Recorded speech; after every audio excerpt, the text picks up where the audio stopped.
Why is something always haunting my eyes? Why does that noise always come when I start recording? Hello, everybody. Welcome to my April. No, this is May Gubenatorial election production. I'm going to start with church and toss-up races. So Nevada, Arizona. No, not really. Wisconsin, Pennsylvania, Maryland, Michigan, New Hampshire. No, not New Hampshire.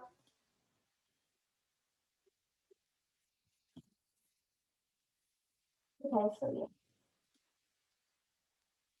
Um, Virginia, yeah, Virginia. No, Lord Santos, no. Georgia, yes. Oh, and Kansas. All the races that are contested. Okay, so let's do their states, Democratic states. Just for help,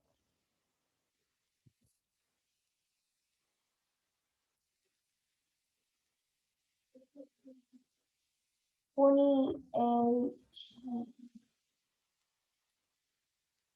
No, I don't want the New York gubernatorial election. New York Times gubernatorial election.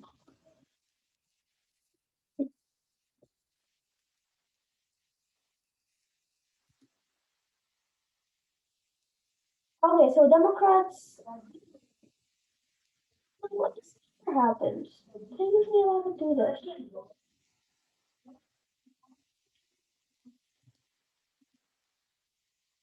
I normally should be last 6 or 7, 8.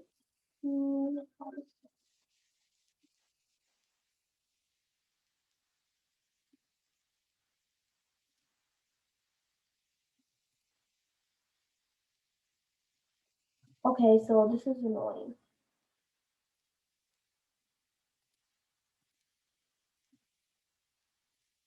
So I'm gonna use Wikipedia.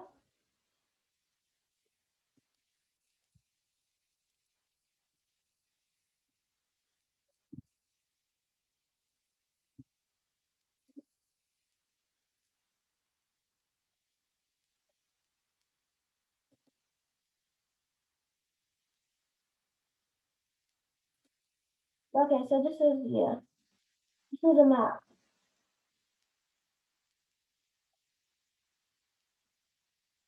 Okay,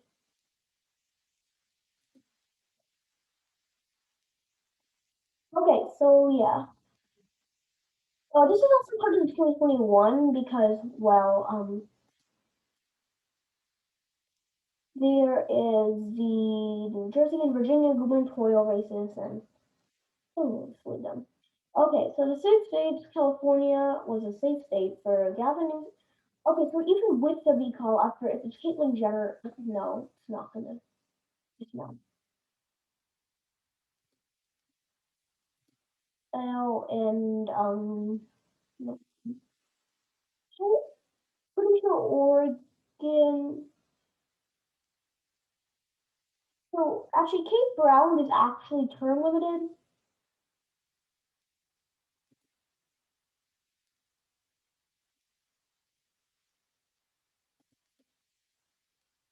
Yeah, Oregon, Pennsylvania have and Hawaii have retiring Democrats.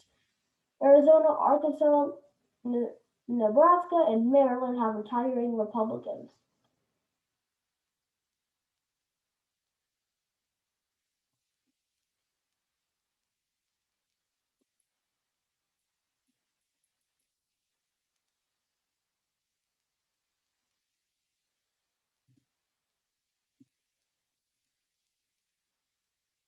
Oh yeah, California would be safe. New York probably safe. New Jersey, Phil Murphy would probably win by a safe margin. No state really in the Northeast would really be safe for the Democrats. I think Minnesota would be safe.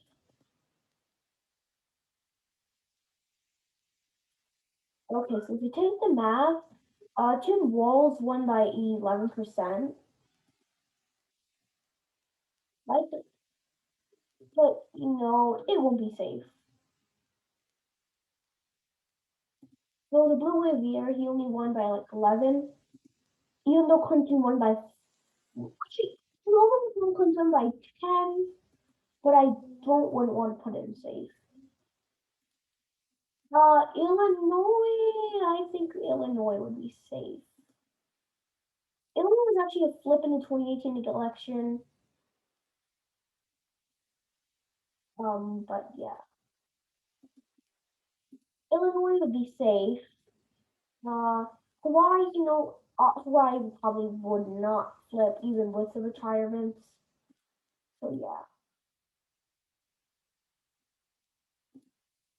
and take a look at the 2018 Hawaii gubernatorial elections. David Ig, I don't know if I'm pronouncing it correctly. He still won by a pretty large margin. So yeah, Hawaii safe. Um, those are my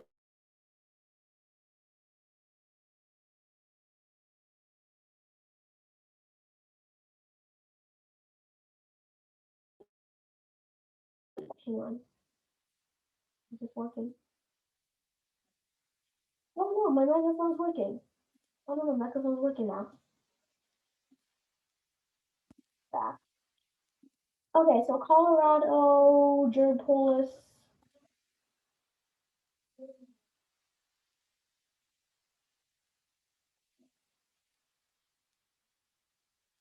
Okay, so we won by a margin of 11%.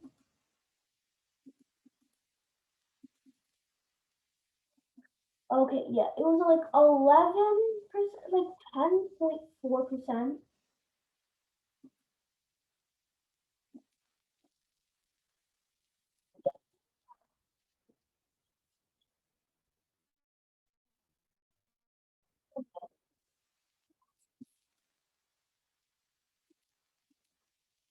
Okay,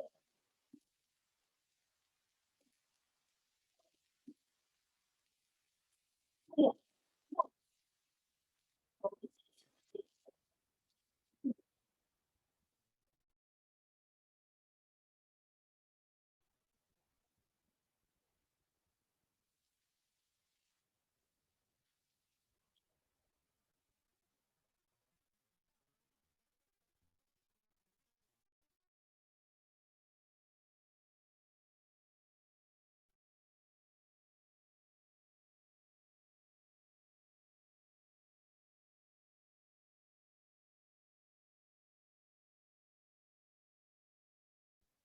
is this mic working?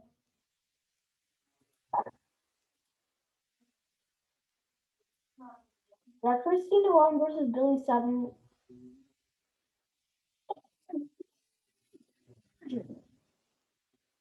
No, Billy Sutton didn't have a very good result for her.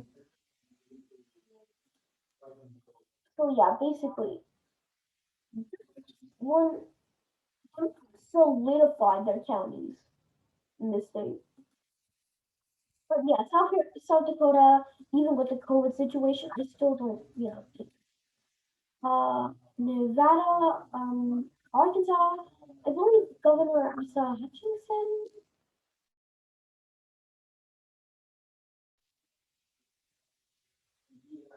So yeah, Tennessee and Alabama.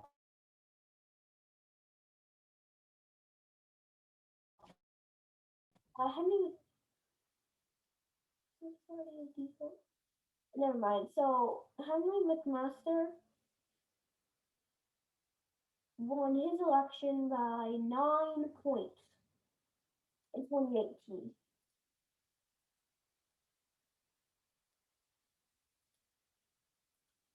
Wait, okay, hang on. 2017, 16, 2015, 2014.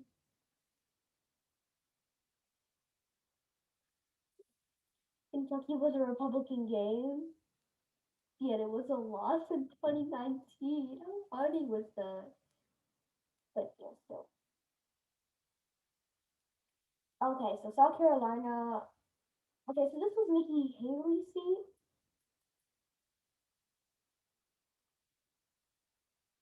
Okay, So basically, this was about a 13-point margin in a red wave year. In the blue wave year, no, South Carolina wouldn't be safe. Okay, so yeah, basically, those are all the safe states for me. Oklahoma would be safe. I even think New Mexico might be safe for Democrats. Hang on, strictly 2018 margin. This was a flip. Oh no, definitely safe.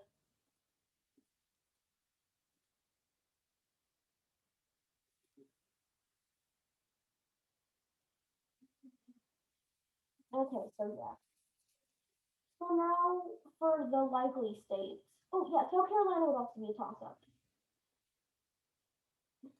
Okay. So Oregon is likely, Minnesota is likely, Maine is likely, Janet Mills probably won't face too much against Trump, but Paula Page, who's not very popular. Brown, Connecticut and Rhode Island led Vermont, didn't win by a really large margin in 2018. With the margin right here, it was like about a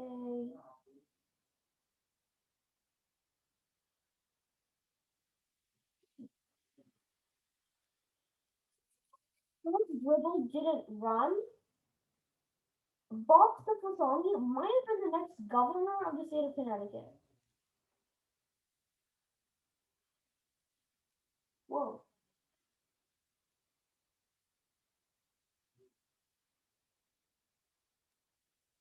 And for the Rhode Island gubernatorial election, let's click on it. Uh, actually, no, this is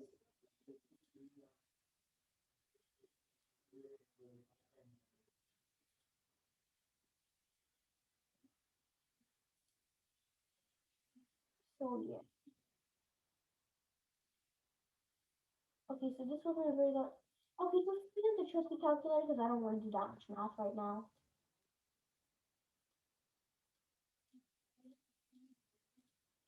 So with the 15.4% election in a blue wave year, yeah, look at that story. So yeah, those are all for the Democratic likely states. No, no, Maryland. Maryland, I believe, would also be likely. Larry Hogan is term limited. He's a very popular governor, but he's term limited, so yeah. What's it look like? Hmm. Republicans are, yeah, Republicans actually used to win gubernatorial elections in this state. I mean, it's just people that still do. But yeah, those are really all my likely states. But for the Republicans, Texas, Greg Abbott will, like, here's the thing, if Beto O'Rourke is running, O'Rourke, Beto O'Rourke, vote, Rourke, I cannot say his name anymore. Say his name. Yeah, some things are pundits, like, likely are, uh, I still think he'd win by, like, huge margin. Maybe it could be went down to lean, but still gonna be. Okay, so Florida, Ron DeSantis is, like, if the most likely matchup now would be Ron DeSantis versus Charlie Crist, the governor of the state and the person who keeps having to run a million times. Considering that he won in the district by like 5%, and the district he was supposed to win by like 19, yeah, not really the best showing for him. Charlie Crist. Then Nikki Free does not get announced until June 1st.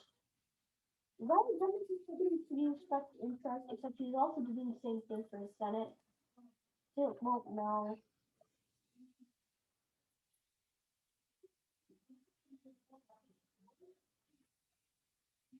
So yeah, basically, where's my background? Okay, so here's the thing.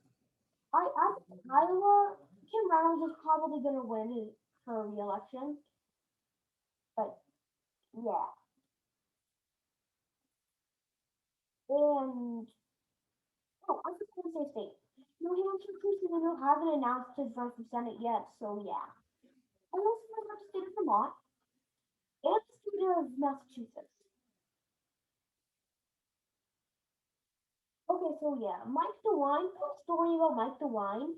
He actually ran in the two. He was actually a senator for a while, but then lost to but yeah, then lost to Sherrod Brown. So yeah, Mike DeWine. He's probably gonna win the election by like a likely margin. Okay, so now the GOP has 23 gubernatorial seats. Democrats 18 gubernatorial seats. So let's do a lean state for the Democrats. So for the lean state for the Democrat, I would do the state of Virginia. But for those who are wondering why, in 2017 gubernatorial elections, Ralph Northam won his election by a pretty large margin against Ed Gillespie, actually a senator from the state. Believe? Maybe.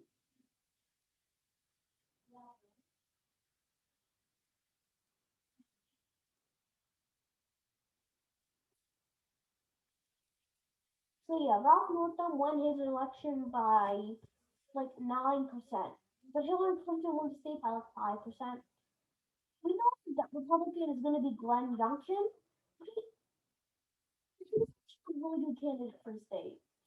So, in front of Democrats are Jennifer Carroll Foy, but the Republican candidates are Terry McAuliffe and Justin Fairfax.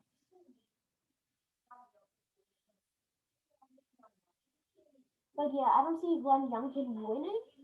He might win, but still. Okay, so actually, let's check one more thing. That. Oh my god, should I search it all over again? Either way, they're bad. So this was a Democratic flip. Adam Laxalt versus Spice Left. Fact, Sandoval won every county in his re-election. Okay, so here's the margin. It wasn't a very large margin.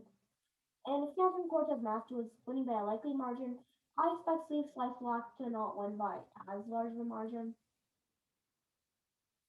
Adam Laxalt is he hella could run. He was a former senator, but no.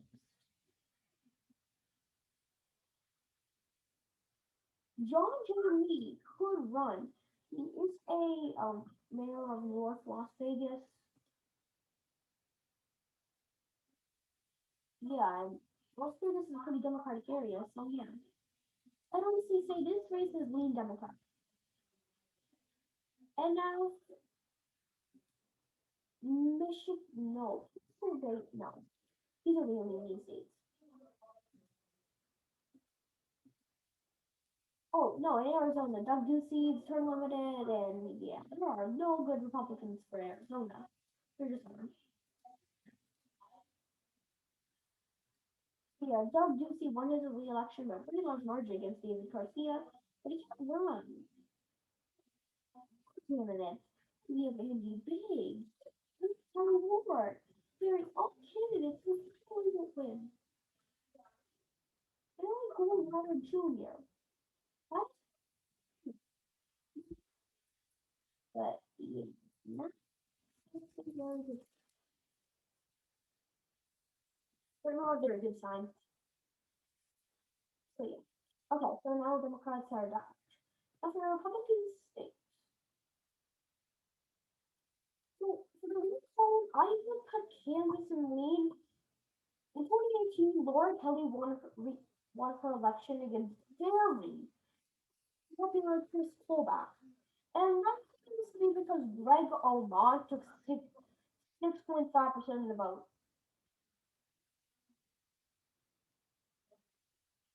So yeah.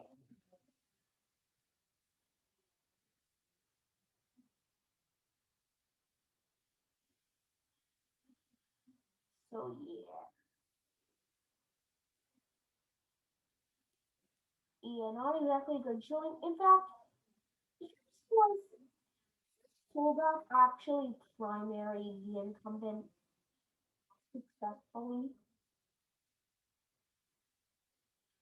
So yeah, Jeff Queer from okay, so Jeff Queer was the former no, it was Sam Brownback. Wait, what? Valerie Clinton. How can we be the incumbent? Oh my. Narrowly won this election, but yeah, basically yeah. Florida also doesn't have as high as an approval rating. Like, okay, so here's your approval rating. Florida County approval.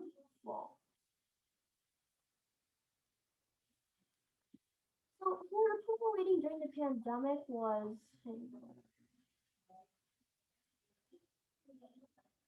was an October poll. She only has an approval rate. Okay, so she has a 57% approval rating,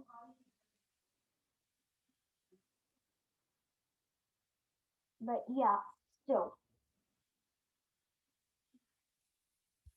I still like a lot of people and me don't really consider Kelly to be a candidate who is going to win, but I think she's going to lose.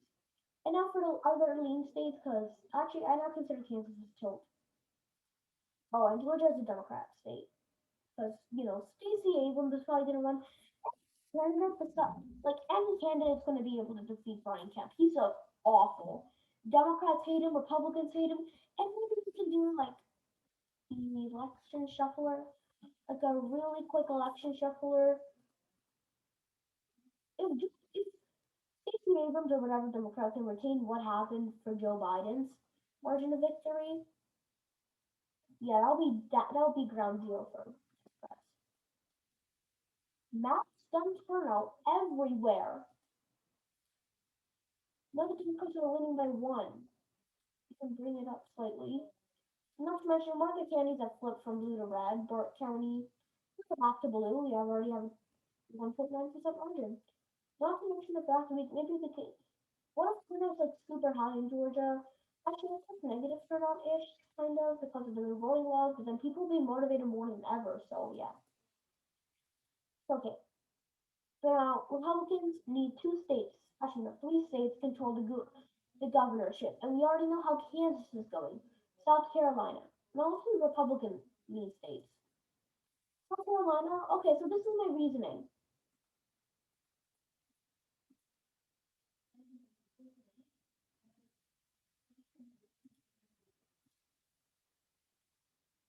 Okay, so in 2018, Governor Governor Henry McMaster defeated James Smith by a not very convincing margin of 8 points, like by 9 points.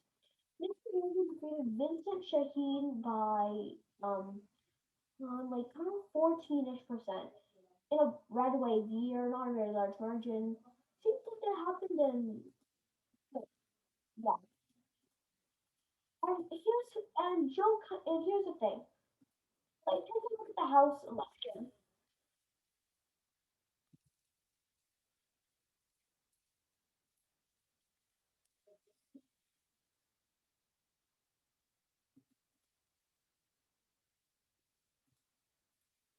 Okay, so, oh my goodness.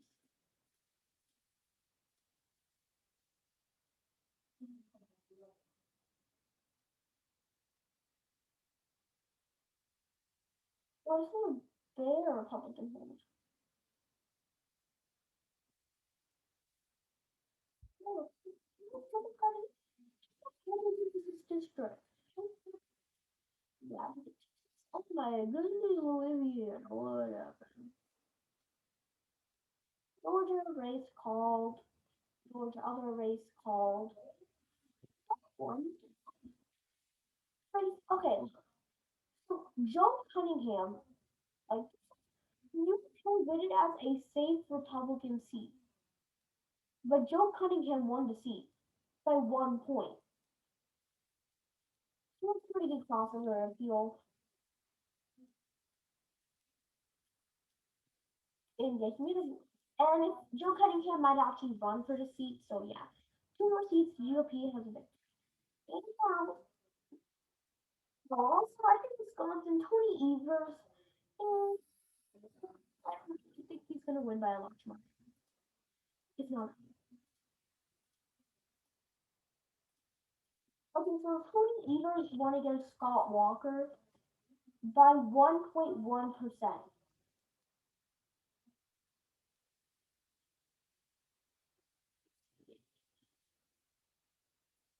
Okay, so yeah, basically, um, so Scott Walker was a candidate who survived recalls, a lot of recalls, and more recalls.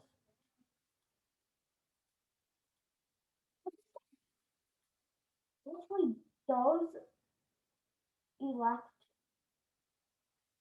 Republicans to the governorship. Tony Thompson won Milwaukee County.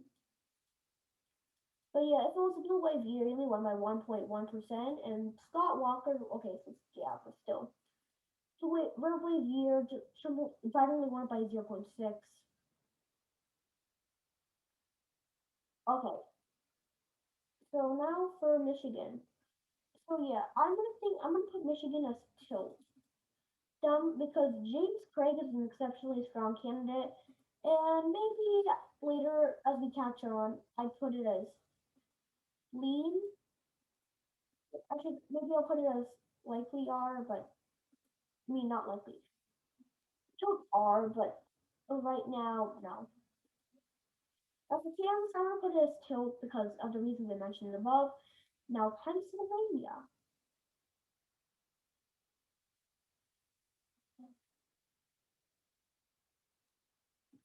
Pennsylvania to the Democrats. That is because even though Tom Wolf is term limited, I still don't see it going Republican. Anyway, thanks for watching this video. See you. Bye. Flip tour in Arizona, Georgia, Wisconsin, Kansas. Although Democrats were able to flip 3 seats, the Republicans 2, hence giving the Democrats an one net gain of one. Thanks